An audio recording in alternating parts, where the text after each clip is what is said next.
Thank you. Good evening. My name is Lawrence Berliner. I'm an attorney in the field of special education law. We are continuing our webinars that we've been doing each month. Last year, this is the first one of the 21-22 school year. I hope everybody who's watching, and certainly our guests as well, have been healthy and safe, deal with this exciting return to the school year after what was supposed to be a quiet summer.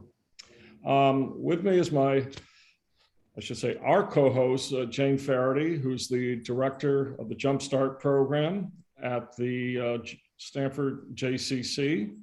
And our special and returning guest is Dr. Michael Cohen. We are continuing to present our Zoom format webinars because we're part of a community of concerned parents, professionals, and we're all still learning how to connect and deal with this ongoing pandemic, which seems to have no end in sight, and try to get through these difficult times together. During the past school year, we've been moderating webinars and to try to navigate these unprecedented times, and we are continuing to do that this school year. And as I said before, this is the first of our series of webinars for this school year. I have a disclaimer, as I usually do for the webinars.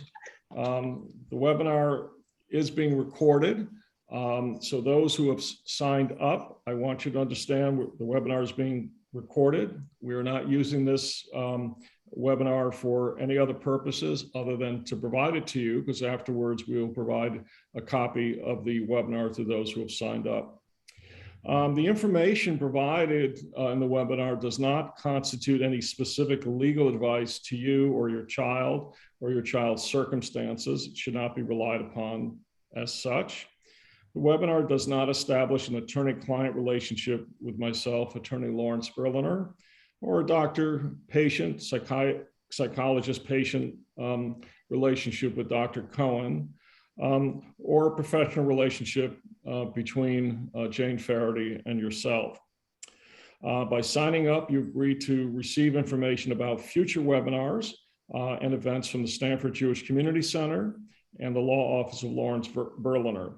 Please note that Zoom is a third-party provider and is not an agent of or associated with the Stamford Jewish Community Center, Dr. Michael Cohen, or the Law Office of Lawrence Berliner.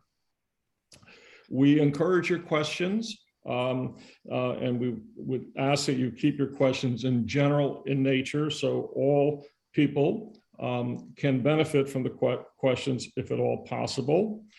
We would prefer that you place your questions, not in the chat, but in the Q&A section at the bottom of your screen. And we will try to get to your questions as the evening progresses. You will see in the chat information about Jane Faherty's contact information, Dr. Michael Cohen's contact information, and my contact information. In addition, in the chat, you'll see links to two websites, or one from the US Department of Education, ed.gov, and the second one from the State of Connecticut Department of Education. For our guests who are out of state, and we do have some from other states, and last year some from other countries. I don't know if they're here tonight, but you're all welcome. We are based in Connecticut, and most of the information we have is Connecticut-based. So every so often we'll receive a question about, I'm in some other state, say New York. I don't practice law in New York. The rules are similar, but they're not the same. And so a lot of our information is based upon either the national, meaning the US Department of Education information, or the state of Connecticut covering the state of Connecticut. So without further ado, I'd like to turn this over to our co-host, Jane Faherty. She can go over her background, and then to Dr. Michael Cohen. I have a brief bio sketch. When he's ready to present, we'll go over that. And then the topics of hand are divided in two separate areas. Tonight, we'll be discussing with Dr. Cohen struggles for managing your child's anxiety and stress, building resilience while entering this new school year. And then we're going to have a special education law roundtable, which will be a shorter presentation of the two. So we've decided we'll do the roundtable first and leave the balance of time for Dr. Cohen and your questions that may arise. I don't think we received too many questions ahead of time, but occasionally we do. So without further ado, I'd like to turn this over to Jane, and she will go over her background experience, have a brief biographical sketch from Dr. Cohen, and then we'll open this up for discussion. Thank you, Lawrence, and thank you, Michael. It's great to see you both again. It's been a little while. So I'm Jane. I've been at the Stamford JCC now for about just over 8 years.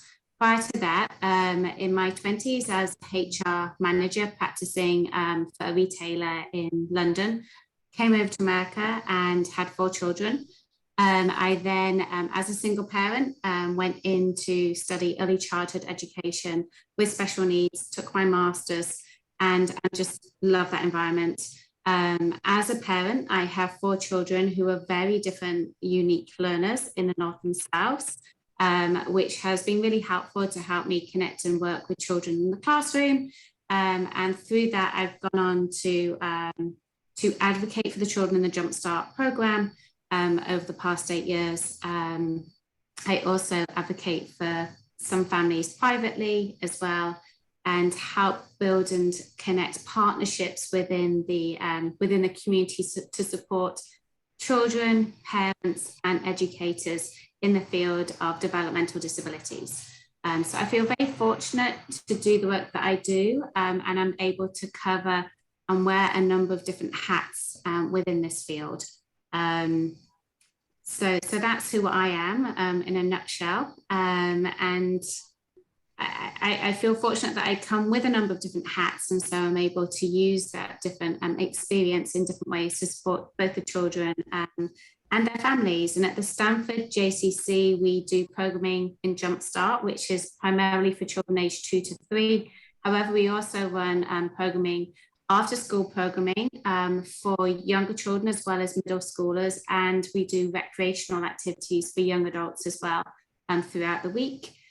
We also run social, fun, recreational activities for parents and caregivers. For example, last Saturday, we did a sunset sail out of Stamford. We had about 10 parents participate. Next month, we're hosting an event in a hairdressing salon where 20 parents will have the opportunity to be pampered and supported, which is really what this webinar is about supporting you, the parents suffering from stress and anxiety, as well as your child.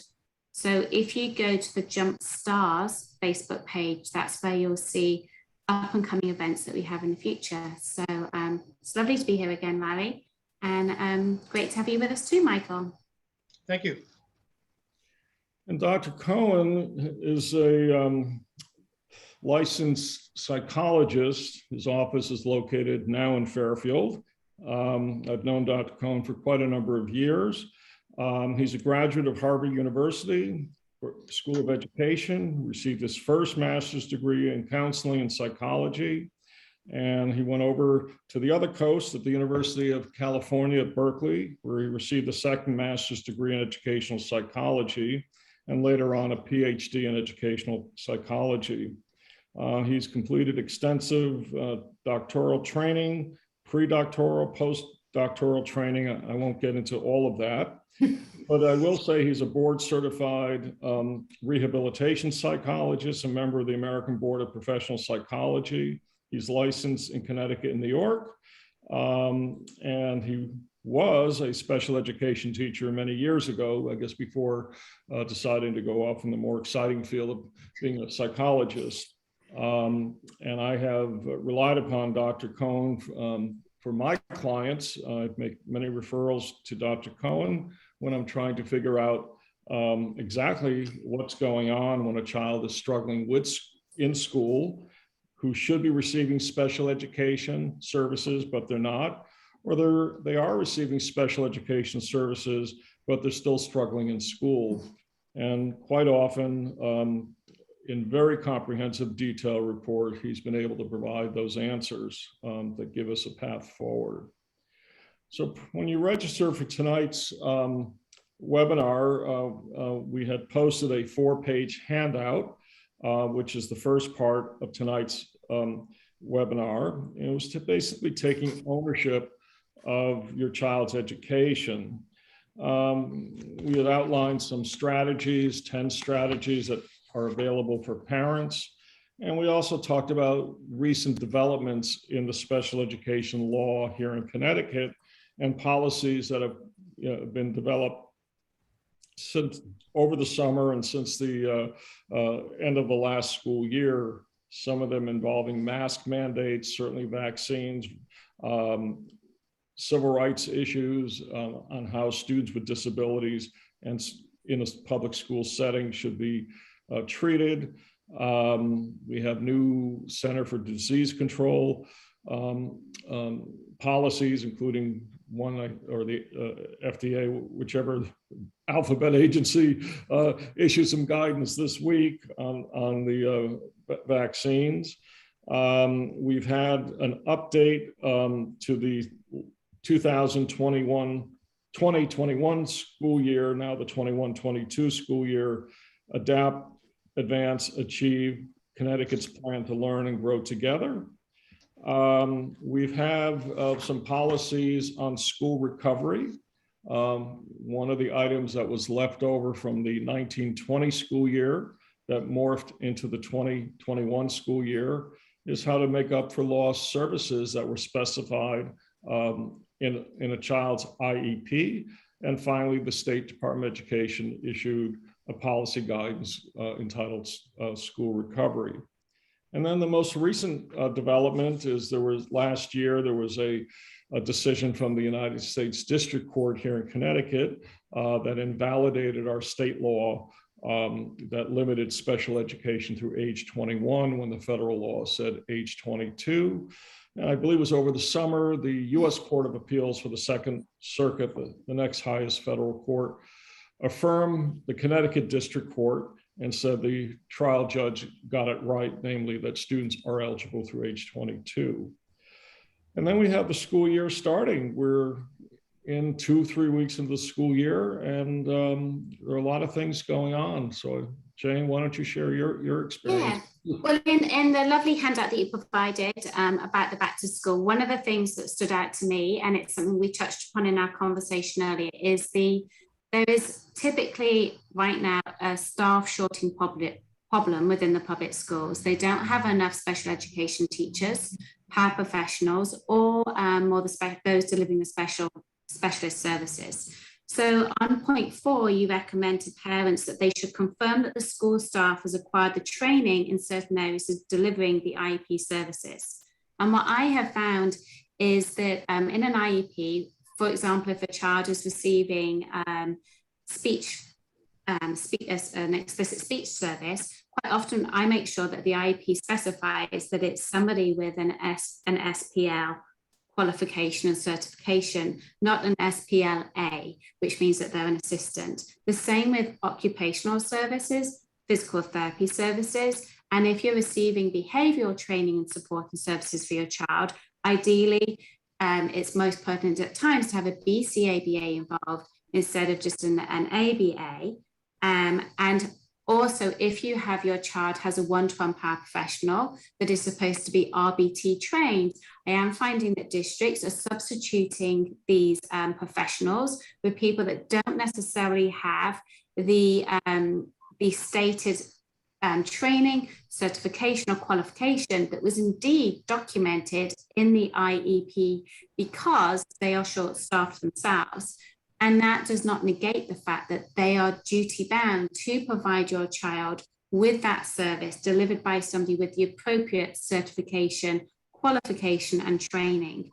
I'm also finding this is happening with reading specialists, for example. With particular reading programs, there's different levels of certification.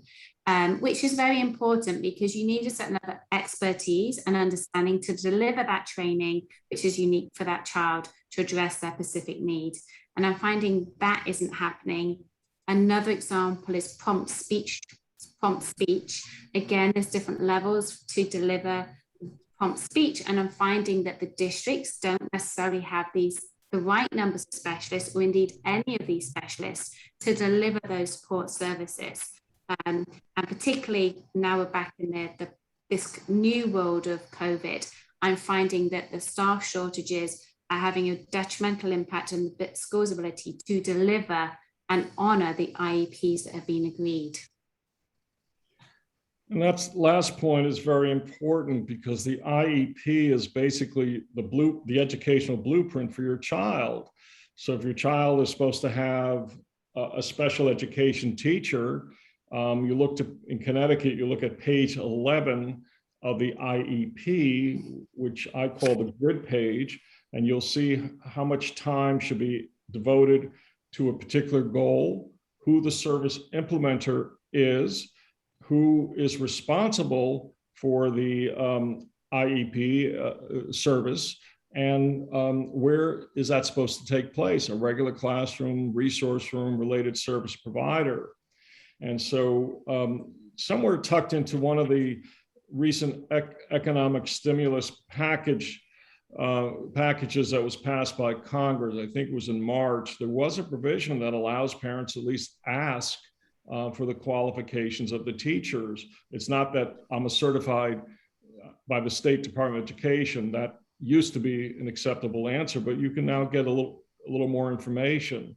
And as Jane pointed out, there are reading programs in particular that you have to be qualified at a certain level of experience and training to effectively deliver the program with fidelity.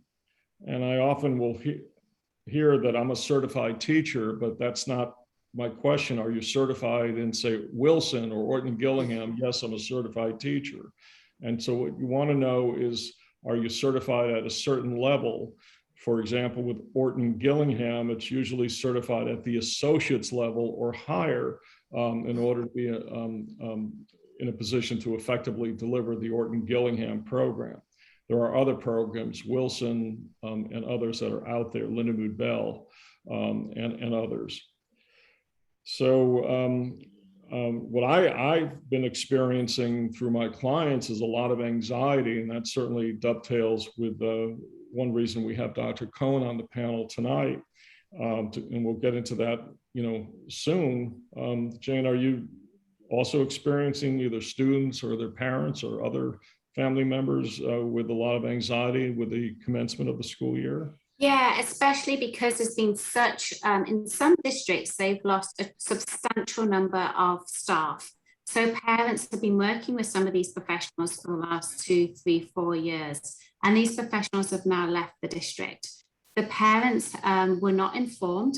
They found out upon day one. So for example, there's one elementary school that's very close to me. They lost a speech pathologist, they lost a physical therapist, they lost a behavior RBTs, they also lost an OT. So these are key providers, and both the child and the parents have created this relationship and trust and understanding. And on day one of this new school year, they were no longer then available, and they were not notified ahead of time. So as a parent, they are extremely anxious, and the people that are currently in substituting, they are a substitute. So the parents don't even have the guarantee that that's going to be the long-term person their child is going to be collaborating and working with this year. So as a parent, you can imagine their concern, their fear, and the level of their anxiety, which is already heightened just by being a parent starting a new school year, let alone they now have a new team that's probably going to be a revolving door throughout the year. And the impact that then has on their child, and Dr. Cohen can talk more to this, about it takes time to develop relationships with trust and understanding and create that connectivity between a professional and a child. And a lot of these families are starting from the very beginning, and the communication has not been there in a very effective form from the schools to the families, and that in of itself is causing extreme anxiety for these parents as well as for the children going into a day not knowing who it is that they're going to be connecting and working with. We had a question if somebody asked if we could repost the top 10 strategies, and we just put it in our chat box for the individual or individuals who are looking for that. It's important that parents understand their IEP, the entire document, familiarize yourself with it, understand the acronyms or the technical language that's in there. And whenever there's a concern on your part, start with an informal meeting. Everything doesn't have to be a PPT meeting. Sometimes an informal meeting with the teacher or school administrator is enough to clear the air or restore lines of communication. But you do have a right to request a PPT meeting anytime during the school year. The State Department of Education has made it very, very clear since March of 2020, that's a parent's right, and that is a school district's obligation when there's a need for a PPT meeting. Some parents are told you can only have the annual review. That's not correct. And as we touched upon a few moments ago, meet the staff, find out their qualifications, make sure they can deliver the IEP as written. Otherwise, you'll be dealing with the school recovery plan, and that is to address when a student has an IEP that's not being delivered, whether it's qualitatively or quantitatively. There is a plan set out in the school recovery plan for that to happen. Can I just add something, Mr. Berliner? By all means.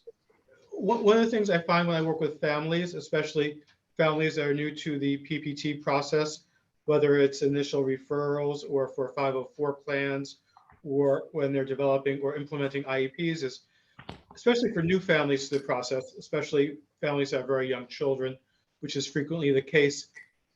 Schools do this all the time. It's a very familiar process for schools, and it's a very anxiety-provoking process for families.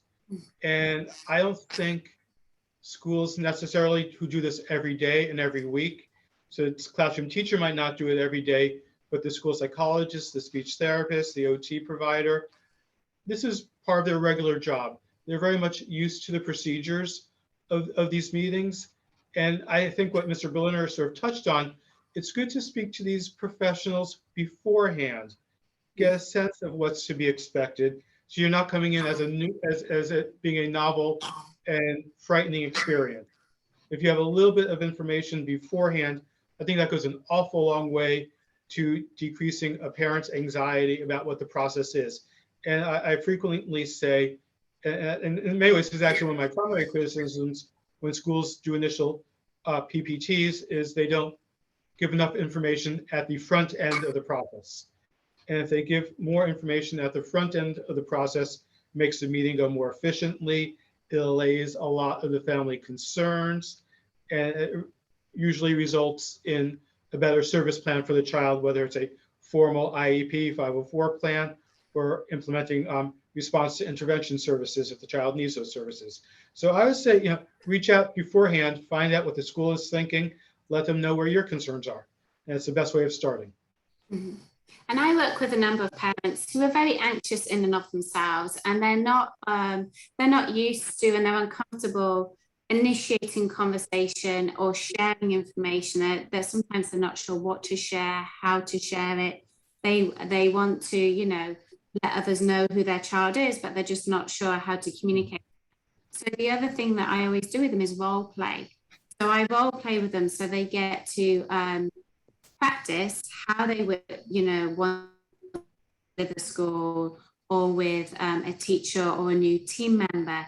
And through that role playing, it generates a level of comfort when sharing information or trying to extract information. It also provides them with an opportunity to bounce ideas off and to take notes. And if you go into a conversation, even just a meeting, not a PPT meeting, but with bullet points, it's easy to remain on track because we all get anxious when sharing some private things about our children, or we're anxious about our child. So by making simple bullet notes and things before you go in, or practicing the conversation with a friend ahead of time and bouncing ideas, that might be a way to reduce your level of anxiety as a parent too. Yeah, having an agenda, bullet points, list of concerns is an excellent suggestion, because you can go into a conference room in the old days or now online, and there's 10, 15, the largest PPT I ever had 27 members of the school staff there. It was only done for intimidation purposes. So it can be very intimidating. They all know what they're talking about, and sounds like they're talking about you and your child in the third person. Maybe it's intentional, maybe it's unintentional, but you can prepare for the meeting, role play, as Jane said, have an agenda. Your concerns for enhancing your child's education are vitally important. I've had many parents in my career say, what could I possibly know? I'm not the teacher, I'm not an educator. And I point out that parents are very much their child's teacher. They are very much now today part of that progress monitoring, especially when the children were being educated at home. You can collect your own data. You didn't have to ask how your child's school day was when they were home on remote learning. You could see that. And many parents didn't realize that they were in a better position to collect data on their child's progress or lack of progress. They're attentive, not attentive, they're working independently, they weren't working independently. Now that most children are back in school, parents are still equally important. And a PPT is supposed to consider the concerns of parents for enhancing their child's education. And it can be something as simple, they struggle with homework. Well, that is something important. Or the school said they read, with fluency at school, and your child is struggling at home. So that's where the information, the observation, the intuition of parents is vitally important to make sure that we're all on the same page. So this might be a good point in time to segue to Dr. Cohen, because the second part of our webinar this evening is to deal with a lot of the anxiety. As I stated at the beginning, I see it on multiple levels. It's not only the children, but their parents, and increasingly the grandparents are getting involved because of a variety of reasons. So we could turn this over to Dr. Cohen and discuss strategies for managing a child's anxiety, building their resilience, reducing it. What I'm encountering a lot of, meltdowns after school, school refusal in the morning, or come pick me up, during the school day, or the school calling the parents, come pick up your child halfway through the school day, rather than figuring out a way to get up in the morning, go to school, stay in school, come home and do whatever you do after school. So without further ado, we'll have Dr. Cohen participate at this point in time. And I just wanted to point out, we did have one question, what are the signs when you need to have an advocate? Well, the answer, it's sort of like how high is up? And the answer is, if you feel that you're not being heard, if you don't think you're being effective, the school is intimidating you, you have rights, they have rights.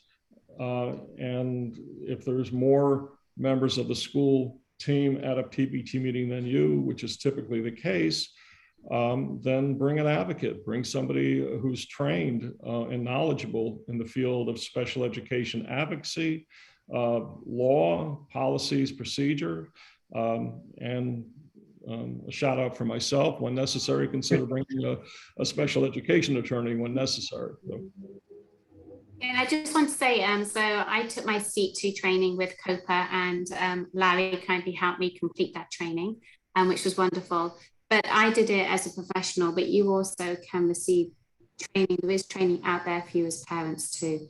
If you feel that you need a bit more guidance and support and more of a structured framework, and you're not in a situation necessarily to find an advocate, there are some wonderful training resources out there that you can complete that are very extensive and comprehensive to do. And COPA is an organisation, as an example, that you can do advocacy training with. Having completed training, it's a wonderful tool and will provide you with great insight and resources, which can help them reduce your anxiety. And Jane, can you just say what COPA is? So COPA is a Council of Parent Advocates and Attorneys, and it's COPAA. And it's nationwide, and they do wonderful training, webinars, and it's a great resource for myself as an advocate or for parents and caregivers alike. And that's what the PAA stands for, Council of Parents, Advocates, and Attorneys. We're in partnership with one another. Mm-hmm. Dr. Cohen, we're turning the thank you for the second part of tonight's webinar on what I'll call school-based anxiety and related issues. Well, thank you, Mr. Berliner, Jane, thank you both, and thank everyone for being here today. There's sort of an old saying in psychology, a little anxiety is pretty good. A child with a little anxiety gets his, her, or their homework done, gets their work done on time. A child with a lot of anxiety is overwhelmed. They're flooded with their emotions. They can't usually manage their emotions.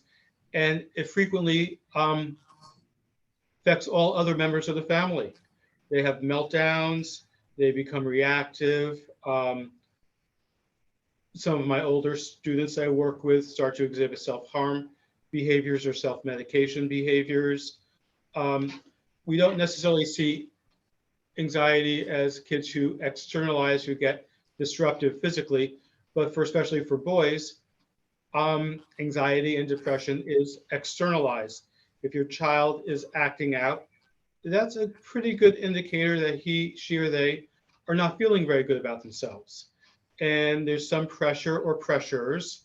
It could be peer pressures, it could be academic pressures, it could be a mismatch with school personnel. It could be pressures at home that affect how the child is doing and how he or she or they are learning and growing and developing. This past year, I would say I've seen more young people and more teenage young people in my practice who are showing a heightened level of distress. There's one group of young people I've seen more this year than I've actually seen in the past 15 years in my practice. Not that I haven't before, but I have seen more young women in my practice, ages 16 to 21, 22, who are in such market distress. And we're seeing increases of substance use in these young people, boys, girls. We're seeing in our transgender communities increased psychiatric issues. And I'll come back to the question of psychiatric issues, because that's really markedly important for school services. And Mr. Berliner will correct me when I say something wrong legally. But we're seeing a lot of young people in lots of distress. We're seeing young children who are having a lot more school refusal issues. I'm seeing a lot of that this year. And I'm hearing a lot of that in the phone calls I'm getting. Many of my kids I work with who have anxiety were relieved last year with COVID, oddly enough. The social pressures of going to school weren't there for these young people with anxiety, and not just mild, moderate anxiety, but really significantly high levels of anxiety. This year, when we're asking these young people to go back to school, their anxiety and their stress and their distress is markedly elevating. And it's elevating in ways that are unhealthy for them, difficult to manage for teachers in the classroom, and just creating a high level of interpersonal difficulty and an within the person difficulty for these children. So I think it's important to be proactive as families, as school personnel. We have a multitude of resources here in Connecticut. Most of our East Coast states, and I'll only limit my comment to East Coast states where I know, have a high level of resources for children, both within schools and outside of schools. And these resources are there to be used. I always ask families or advise families, you can always start with your pediatrician. It's really, I think pediatricians are markedly underutilized resources. Pediatricians will likely have heard the concerns that you have for other children. They're great repositories of knowledge. They also know all the providers. And if your child needs a mental health counselor, social worker, licensed professional counselor, psychologist, if they need a psychiatrist, more extensive needs, a pediatrician really is an excellent place to start. If you have a good relationship with your school district and your school, and most families actually do, the school psychologist is an excellent resource, both within school programming and also as a resource for available community services. So I think there's a lot we can do to help our children. And one of the best things to do to help our children is to listen and observe our children. They will show us and they will tell us what they're feeling. So when we work with younger kids, the age that Jane works with, kindergarten kids, first grade students, they will show us how they're feeling in their behavior. Is the behavior getting a little bit more aggressive? Is the play getting more aggressive? Or is the thematic play changing? Thematic play is markedly important. When we work with children this age, they show us what they're thinking and feeling in their play, and they may not have the vocabulary to tell us what they're thinking and the words to tell us what they're thinking, but they will certainly show us in their play. For a child who had gentle, interactive play to now have play where everyone's isolated is markedly a worry. In our younger children, the term is parallel play, playing with other kids in consort. Well, the past year, our youngest children didn't get a chance to do this too much, unless they were playing with really close family members. And so children need to sort of learn to play is okay. They show us how they're feeling in their play. For our older kids, we look at changes of diet. We look at changes in sleep. We look at changes in their social demeanor. Have their friends changed? Have their interests changed? Are they spending more? Now, most of the kids I know spend a lot of time online. Are they spending more time online? And are the thematic interests that they're spending time on changing? For our older kids, they can tell us frequently, but not always, what they're thinking and feeling. And we see changes in behavior. We especially see for anxious kids withdrawing behavior in most cases. In some cases, you'll see a little bit more externalized behavior. But in many cases, when we're talking about anxiety, we see withdrawing behavior. What we're seeing now is a increase in, especially in our teenagers, substance use. We're seeing an increase in semi-legal things which are actually not legal. Vaping is increasing. Cannabis use is increasing. We're seeing in teenagers and even younger pre-adolescents worries about self-harm and cutting. So we're seeing a lot of these sort of very significant changes in children. I think we thought many of our kids were psychologically protected last year. And I think what we're finding as the research is progressing is a lot of our kids were under such a high level of distress and they didn't really know how to show it. And so this year when they're coming back to school, most kids are adapting pretty well, but those kids who are heightened risk are really having a significant difficulty readjusting and returning to school, returning to what might be normal for them. And their families are in a heightened level of distress also. If you have a child with school refusal, that doesn't just affect the child. parents have to go to work. And if you have a young child, he or she or they can't be left home alone. You have to accommodate for this. And it's a very, very underappreciated and very difficult phenomena for a lot of families.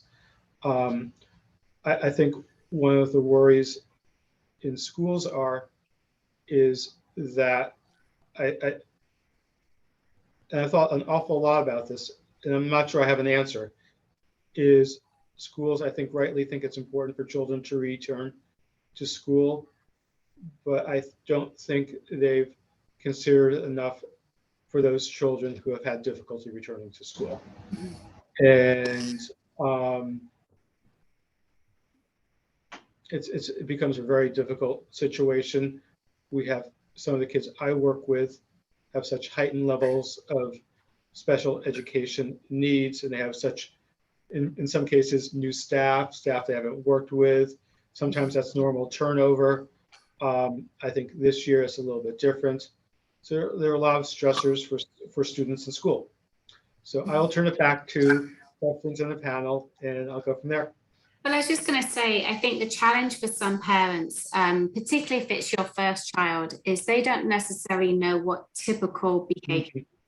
So they have a teenager, they know that they've read and they were teenagers. Teenagers act out, they push back, they break boundaries. And I think for some parents, it's very hard for them to be able to identify the point at which a behavior or a level of anxiety goes from being manageable to critical and detrimental. So at what point should a parent who has a concern reach out to professionals such as you?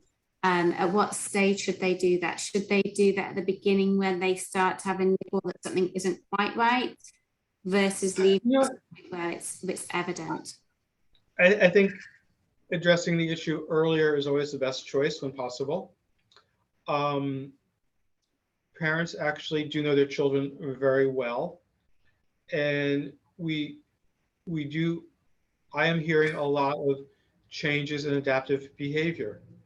If your once social child is not being social anymore, that is a real concern. If your social child is now being social with a group of peers that get your child in some level of difficulty, that is concerning.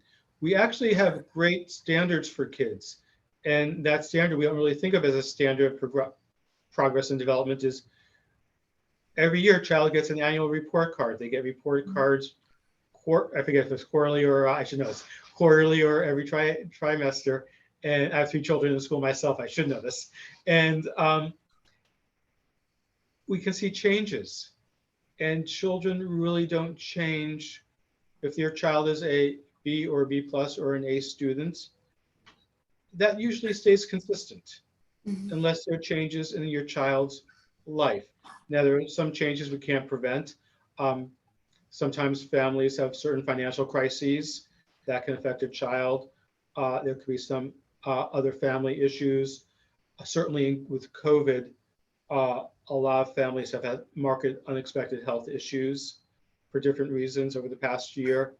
I think kids are markedly concerned about COVID. The research for younger children is that they've mostly biologically, medically have had better responses to COVID. However, there's a select small subgroup of kids who have markedly adverse responses to COVID. And so we really have to be very mindful of how children respond. And we really do know how children respond every year because we can track them through their grade report cards. And I can see when a parent says his or her child changed in 4th grade and now they're having difficulty in 6th grade. Well, you can see grades from the start of 4th grade to the end of 4th grade changing. We really have those clinical indicators, and they really are underappreciated but very valid clinical indicators of how children do. And I really think others have touched on this. School personnel are there to help. And unless they're feeling overwhelmed themselves, which is happening this year, they really are a great resource. And school psychologists, and I was originally trained on the West Coast as a school psychologist, really are wonderful resources. And that is what they're there for. And they may not be able to call you back right away.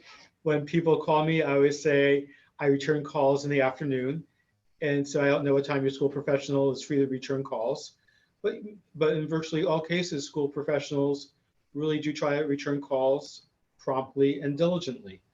And whether it's a speech question, a psychology, mental health question, a homework question, you can email your school staff, and that's what they're there for. If you have a higher level of concern, reach out to the assistant principal or the principal, or reach out to the director of special education, because that they are service providers also. I always tell parents, a school principal, the director of special ed are service providers. We think of them as administration, but they provide a distinct service, how your child functions in the school, and they're the coordinator of services. So I'd say reach out to whoever you can and really watch your child. Changes of diet, changes of sleep, changes of mood, changes of social regulation. Parents really do know their children markedly well. School professionals who have had opportunity to work with a child for a few years, typically a speech language pathologist, an occupational therapist, a school psychologist, they frequently also notice changes in children. And if your child has been with a speech pathologist from first grade to third grade, and the speech pathologist is telling you they don't seem as eager to participate, that's a good indication. That's a time to reach out for additional information. School the classroom, call a classroom teacher, call a school psychologist. But we have multiple resources here in Connecticut. Many of our neighbor states have multiple resources, and they are there to be used. One of the things I think Jane touched on a little bit, it's a markedly isolating experience for families, especially during COVID. To have a child being referred to a special ed evaluation can be a scary process. You may not have friends or relatives who have gone through that before. Your child might be considered a child at risk for more pervasive, significant disability. And these are very, very scary considerations. Most school districts, and Jen can correct me, have special education PTA type organizations. You can reach out to those organizations for other family supports. You can reach out to your churches and temples and mosques. They are wonderful, underutilized resources. And so there are really many resources. And the thing to remember is, if you're having this experience with your child, another family is having the same experience, maybe not in your school district, but maybe in the neighbor school district. You're not alone. And what happens is, all too frequently, we feel like we are climbing this insurmountable mountain by ourselves, and we're not alone. There are multiple good resources in schools, in your communities. There are specialized resources here in Connecticut. We are markedly fortunate. We have one of the premier developmental disability programs in the country. We have the Yale Child Study Center. If you're up in the Hartford area, we have Connecticut Children's Medical Center. If you're closer to Greenwich, we have wonderful resources both in Greenwich and in Westchester for families to use. They are there to be used. We have a number of, like myself, private practice professionals, occupational therapists, speech pathologists, psychologists. All these resources are here and are available. And they're just a phone call or a text away. So for a parent who has a child who is falling apart, and that was a question we received before, what strategies, do you have examples of strategies that a parent implement at home? Obviously, every child is unique, and the reason why they're falling apart might be different, which might change the strategy you use. But do you have maybe a selection of go-to methods or tools and things that parents could use? Absolutely. I mean, I think a lot of times children fall apart, as it were, because they feel so much pressure. And depending on the age of the child, they really have very limited coping skills. And even for many of our older children, students in school, their coping skills are limited because of their disability status, because of their worries about COVID. I think absolutely the best resource is to speak to your child when you can. Find a moment when he or she or they are not showing a heightened level of distress. Have a chance to just ask them, how do you feel? What's going on? Some children are feeling the distress when they are waking up in the morning. And I have found mom recently told me something I never heard before. I thought it was the wisest thing in the world. And this is not my idea. I'm taking credit for it, but actually a parent told me this.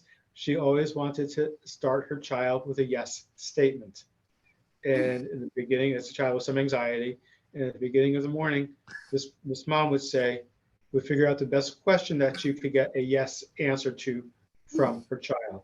I had never heard it said that way before. My 20 plus years of doing this, I thought it was absolutely brilliant. Yeah, that's great. But as my lawyer friends would know and say, know the answer to the question as well. And so you have to be prepared for any answer your child can give you. And that's the other part. I always say there are no bad questions, and if your child is giving you the answer, there are no bad answers. The answer they're going to give you, no matter how they say it, and if they use language you may not approve of, is what they're telling you how they feel. And the start is finding out how they feel and figuring out your child from there. Are they feeling just no one's hearing them? Are they feeling that the workload has changed and they can't keep pace? Are they feeling that they're being isolated from friends they used to have and their friendships are changing in unexpected ways? When my kids went from elementary to middle and then from middle to high school, their friendships changed a little bit. Their interests changed and their friendships changed. And I'm fortunate they have maintained being friends with nice children. And I think all children are nice, but you have to be ready for some of these changes to happen, and it's okay. But take the time, listen to a child, build in some structure for them to have opportunities where they're successful. I think one of the worries, not just in Connecticut, and it's not really the classroom teacher's fault, I think there's so much pressure on children and achievement these days. And we don't let children have natural opportunities to fail, whatever that is. And so children pick up on the classroom teacher's stressors, they pick up on their parents' stressors, and they pick up on their peer stressors. Look for changes in your children. If they really are having a heightened level of distress, reach out to the school providers, reach out to your pediatrician. I really think pediatricians are the most underutilized professionals in Connecticut in so many ways. Reach out to a mental health provider like myself, a social worker, a licensed professional counselor. That is what they're there for. I spend a lot of my afternoons speaking with families and just listening. And usually they are able to figure out how they can help their child themselves. Sometimes they'll need a little bit more help from a professional like myself or other professionals on this panel. But usually families know their children and they certainly understand the pressures that their children are under. If your child is showing a heightened, marked degree of psychological distress, then that's really an opportune time to call the school psychologist or call a physician or call a mental health provider. And one of our questions about school-based anxiety involving peers, how they talk, and what I wanted to say from my perspective is communication is a two-way street. That if you're seeing something at home or something is coming home from school, make sure you have a fairly good idea of if you have names or where a particular class, time of day, talk to the principal, talk to the assistant principal, talk to the classroom teacher, because sometimes perception is reality, reality is perception. And what your child is perceiving is real. But find out what's going on, and sometimes a conversation, an informal meeting. Some schools have what they call restorative justice, where the 2 or 3 students get together and, so-called bury the hatchet and come out friends on the other side. So whatever works, ignoring the problem or problems doesn't solve the problem. So it's very important, because we want our children to be resilient. We want them to be able to leap tall buildings in a single bound. But this past year and a half, especially this past year and a half, those natural opportunities, to interact, we were online. The natural opportunities to be in a social environment were gone.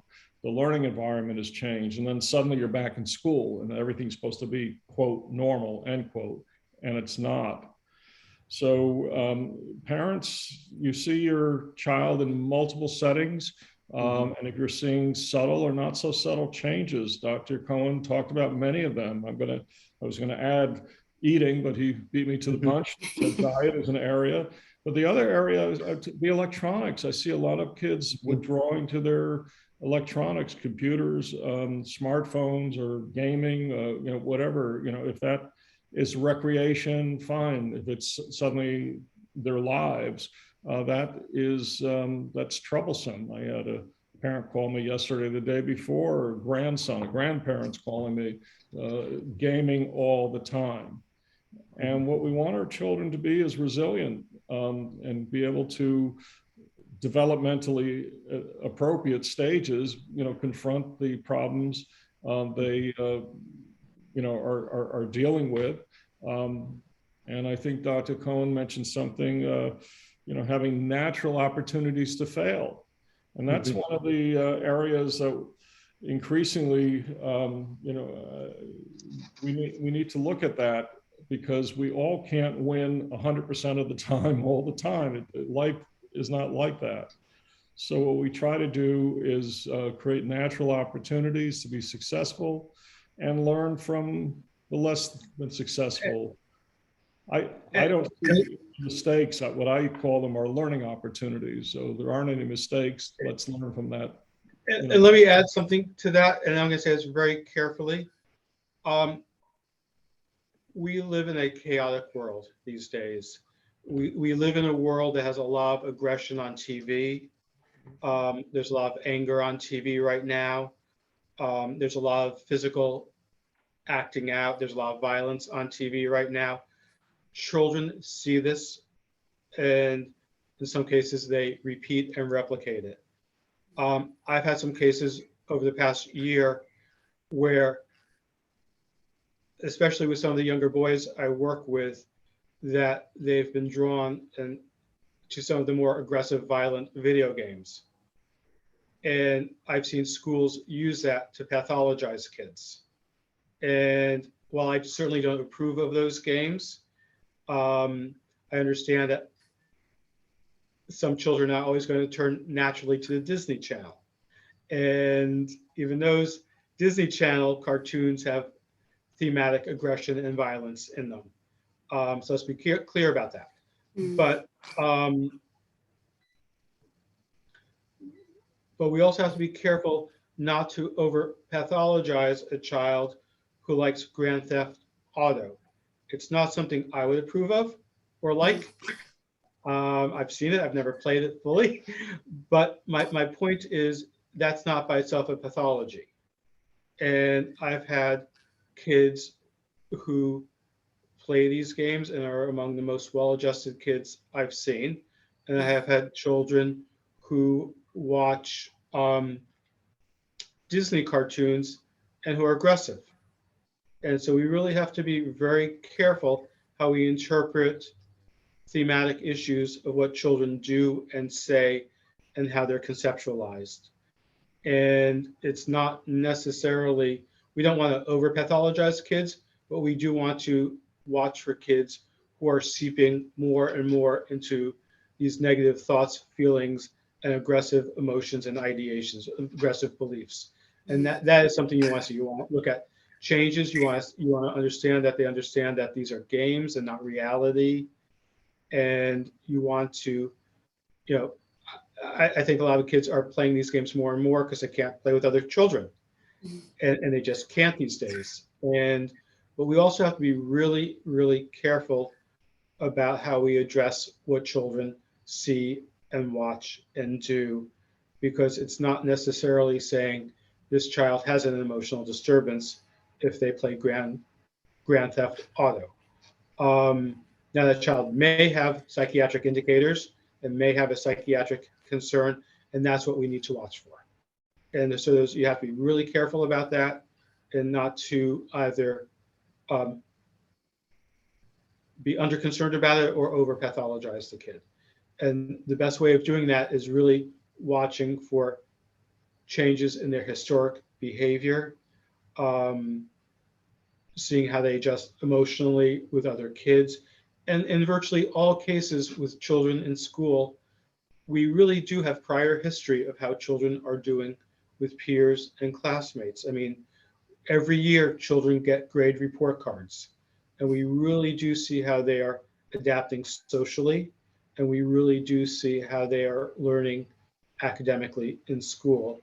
And if you see changes in those issues, or if you see concerns where your child is not progressing, I work with some kids with higher ability autism disorders, and they do fairly well in some of the lower grades, but once they hit middle school or high school and the social demands change markedly, that's when those kids have heightened level of stress and distress.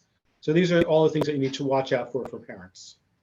It just made me think, during the summer, my eldest son, who had turned 19, one of his friends who had always struggled a bit at school, but had a nice group of boys that they would hang about with, and they would look out and look after each other. And this one young man had drifted off and was really struggling with school and was failing now the majority of his classes, and was being dishonest with his family in sharing his grades. He was at university and so didn't necessarily have to share, but they found out after the fact that he'd actually failed everything and was no longer able to attend, but had been able to keep a ruse going for a little while. So this parent had reached out to me, and the friends that he'd had, who he'd had for a number of years, had also noticed a change in his behavior and were very concerned about potential substance abuse and other maybe reckless behavior. So this group of young men, there was 6 of them, they recontacted their friend who who had drifted away over the last 6 to 9 months. They recontacted him. They arranged a time to sit down and meet with him, and he did actually agree to meet with them. And over a period of a week, gradually he started to share with them some of the things that he was feeling internally. He felt safe enough to share it with his friends, where he didn't feel at that time he could relate to the adults and the parents in his family. The friends then said, we're going to keep some of this confidential because you're our friend, but some of this we are going to share with your parents, because you're telling us, and we think you're telling us because you're ready to have some support. So they then went back to the parents and shared some, not all of the information. And then that really helped to reset the conversation that he could then have with his family. He then went on to find the right support for him. So I know that you mentioned to keep an eye on the relationships and friendships, that maybe they drift off into a different social group. But sometimes you can, depending upon the dynamics, the children, the level of maturity and so on, you can use the peers to help you, in this instance, connect with that young adult to help gain further insight into what he was truly feeling and felt comfortable to share with his peers when he didn't with the family, but then they were mature enough to then share that with the family and get him the intervention he needed before things progressed. And that's exactly right. And let me just add one quick thing about that. You're talking about young adults who are college age, who have some level of social maturity. We see a lot of, especially middle school kids, high school kids, who have distinct worries about their classmates, their siblings. And those peers need to know. I would not recommend those peers do an intervention, by the way. Mhm. No. We're talking about a higher level of care for that child. Mhm. But peers, classmates who have grown up with children, really do see changes in children, and they really do hear what their friends are saying. Mhm. And your child, those of you who are listening, need to understand that if your child is telling you about a classmate, it's okay to contact that child's classmate parent. It's okay to reach out to the school principal. Um, your child needs to know that's the safest thing for them to do is to tell you as a parent, and then to understand the other safest thing to do is for your parent to contact the other child's family, for your parent to contact a school provider. In some cases, more extreme cases, you might actually also need to contact legal providers, police or child protective services. And that's really okay too. But you can really, if your sixth or seventh grader comes to you and says, "Boy, my best friend is now so sad and so unhappy," and he or she or they are talking about hurting themselves, Yeah. the best thing to do is to reach out to that family if you have a relationship with them, or to reach out to your school principal, your school psychologist, and let them know. And that's really the safest thing for the child in distress. And it's important for the child who's telling you these things, your own child, they're not tattling on their friend. They're actually helping their friend. And so these are all markedly important things to remember. Again, children are the best reporters. Um, I'll say, I talk about honest reporters when people give me information, and I find children markedly honest reporters. I'm not quite sure they're not always 100% accurate reporters, but they're always honest reporters. There's a little bit of a distinction there. And if they're telling you that they have a friend who's in distress, if they're telling you they're in distress, they're telling you something that's important, and that's something that needs to be addressed pretty quickly. Well, those are excellent points because we are part of multiple communities, a community of our family, a community of a neighborhood, a community of schools, a church, synagogue, mosque, wherever, however you define community. And if we're there for one another and others are there for us, as I said before, there's two-way communication that has to be maintained. Before we wrap up, we had two questions that were provided to us. One, I'm going to just give Dr. Cohen a heads up. I'm going to ask him the second question, but the first one deals with a child who has an IEP that has pull-out services, but the child is receiving push-in services instead. The IEP as written has to be delivered. On page number 11, on the right-hand side, there's a column site, S-I-T-E, which means location. Site number 1 is a regular classroom. Site number 2 is a resource room or a related service provider. Site number 3 is a self-contained classroom. I'll just stop at number 3. There's 4 and 5. So if it says site 2 and your child is receiving services in site 1, meaning a regular classroom, the IEP can only be changed through a PPT meeting unless you as parents agree to modify or amend the IEP by written agreement without the need for a PPT meeting. So if you find out that the IEP as written is not being delivered as written, you can certainly have an informal meeting or a formal PPT meeting and get the answers to that question.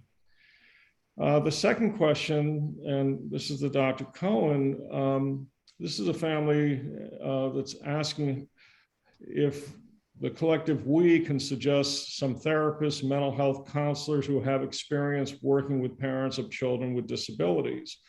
And certainly I have no problem recommending Dr. Cohen. He might, but there are a lot of organizations out there. And I think in passing, we mentioned the internet websites.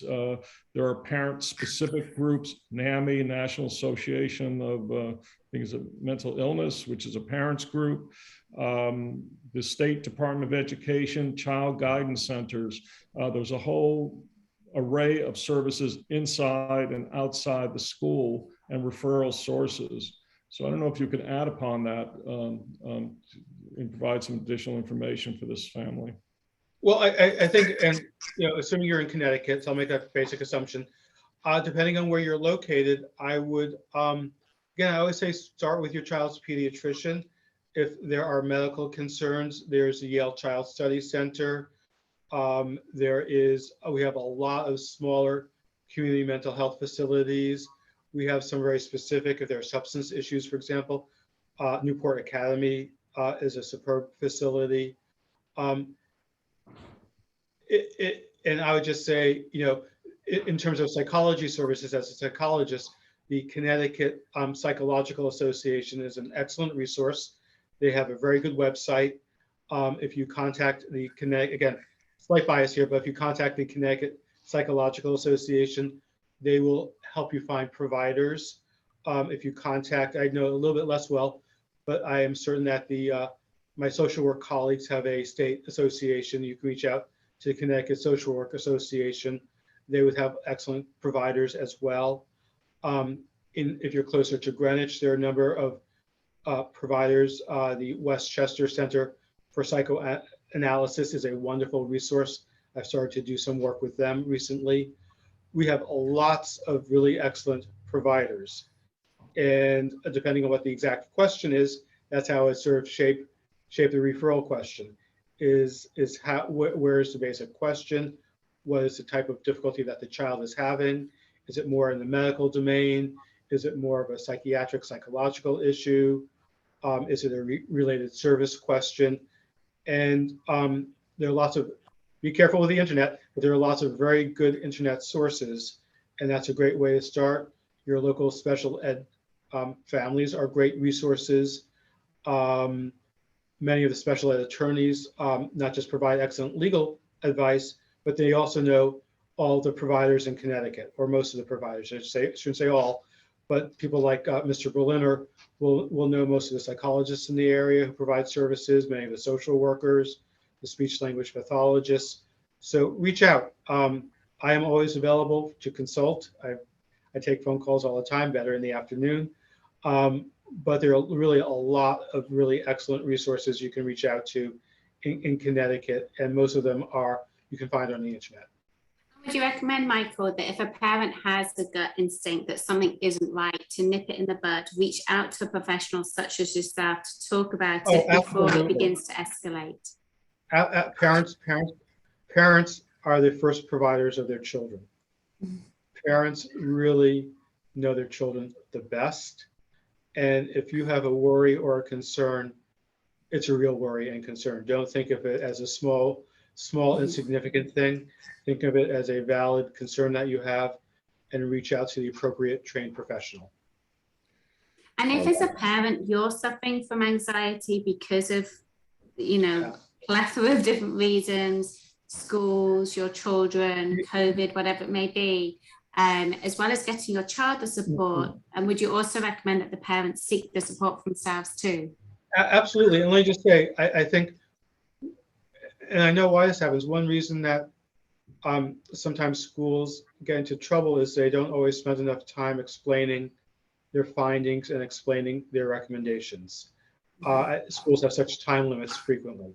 When I go over my findings with families and my recommendations, I'll be speaking with them for 2 hours, going over top to bottom, and frequently I'll speak about their concerns. Now, they are not the person I am treating. And if it turns out that they need more specialized care, I will absolutely make a referral to the appropriate specialized care provider. But in many cases, I consult with families and I say, you're the provider. Let's figure out how I can help you help your child the best, because that's really the easiest solution all the time, is to say, how can we help you be more successful managing this concern, managing this worry at home, so you don't have to reach out to people like me, to people like Larry Berliner, with the knowledge that if you need extra help, there are trained professionals here.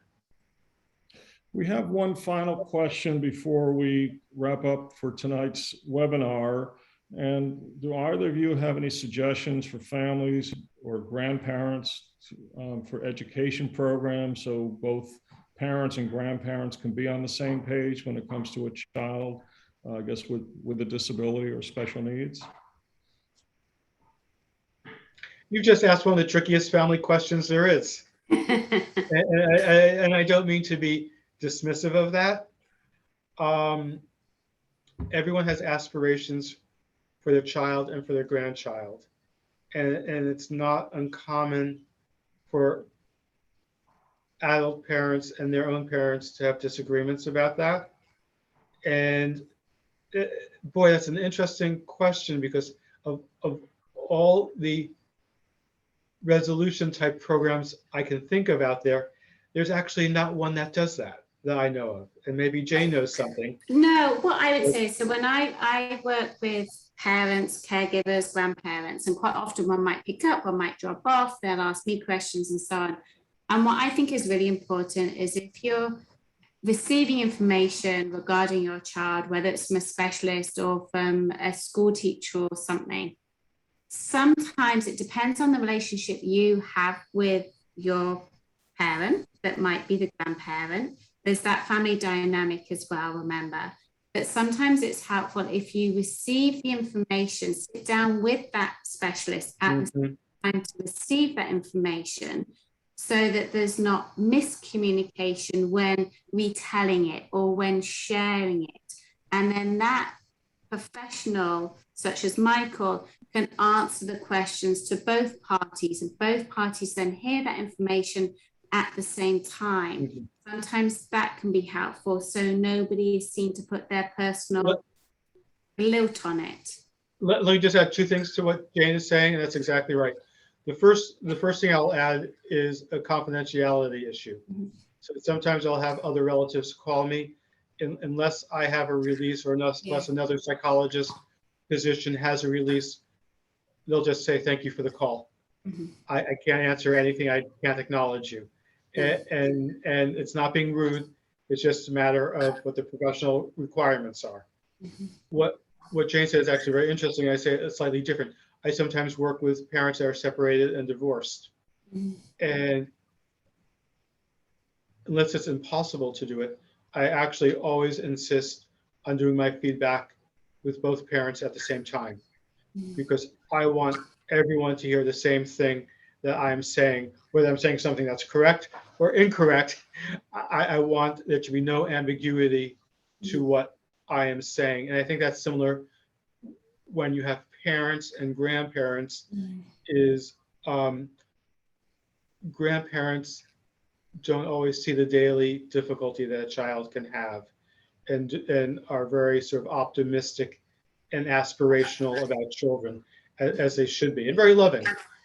But they don't always see the real distinct difficulty that a child may be having in his or her or in their home environment.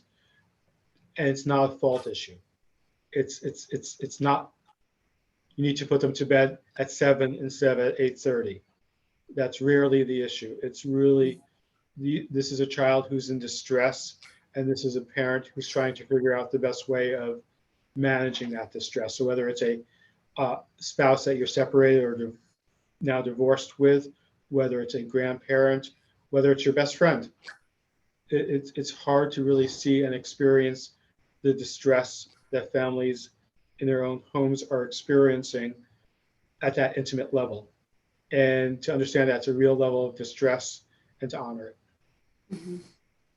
And it's not about blame either. And sometimes that's a scenario that as adults we get into, but it really is about understanding the information that you're receiving to help best support the child, and that to be consistent with the approaches to support the child, in my experience, has also been key as well. Well, these are very good points, observations, and advice, and I appreciate both Jane and Dr. Cohen's insight. And I want to thank both of them for participating, as well as all of you who are still with us for participating in tonight's webinar.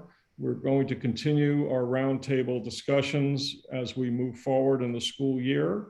have conversations with special education providers, other professionals, roundtable discussions on special education law and advocacy issues. We will continue to keep a watchful eye on special education policy and legal issues. Certainly, as recently as today, the COVID-19 vaccine-related issues are very much on our minds as the federal government and the federal agencies are debating vaccine protocols for people over 65, under 65, over 5, under 12, whatever the age group is. Do not hesitate to register in the future. Those who participated tonight will receive a copy of tonight's webinar. And that's courtesy of my daughter, Rachel, who's off screen to my right, who's done a lot of the background work for organizing tonight's webinar and arranging the technology as well as the emails and being responsive to those who have contacted her. So I want to thank Jane and Michael for your insights and collaborative efforts, professionalism in trying to make a difference in the lives of children. We welcome your questions, and we will have more information on either our Facebook or websites. You have our contact information, Stamford JCC, Law Office of Lawrence Berliner. And I want to thank you for tuning in. Stay safe, well, and connected. And we can have Jane and Dr. Cohen provide their concluding comments and remarks, and we'll conclude tonight's webinar. I just want to thank Dr. Cohen for coming on tonight. I think this topic is something we're going to be circling back to and discussing throughout the year. I don't think that stress and anxiety is something that's going to be dissipating anytime soon. And given the climate that we're in, I'm sure that it's just going to become more prevalent, unfortunately. And so it's wonderful to have people such as Dr. Cohen available. Please reach out to professionals like Dr. Cohen if you have concerns about your children, to receive his expertise. Now, we didn't talk about tonight, but he can also do evaluations to help maybe find and discover underlying reasons behind some of the children's behaviors or their disabilities. So it's really important to connect with someone such as him with his expertise so he can help you develop the right strategies to meet your child's needs and help you understand them better. So thank you for coming on tonight. And I'm sure that we'll be inviting you back again soon, as I think this is going to be a very prevalent conversation this year. And just to say to parents, please look at the Facebook page and Instagram page, Jump Stars, for fun, social, recreational events that we're hosting that are at free. They do not cost you anything, and you can just turn up. So thank you, Dr. Cohen and Larry. And thank you. And actually, one thing I'd like to just add, it's been a real pleasure for me to participate, as always, with these Zoom meetings. I would like to thank Mr. Berliner and Jane for putting it together. Rachel, who is off to one of the sides of Mr. Berliner, has been a superb resource. And the other thing we didn't actually talk about is what Jane just tapped into. We have wonderful opportunities for kids to have great recreational activities.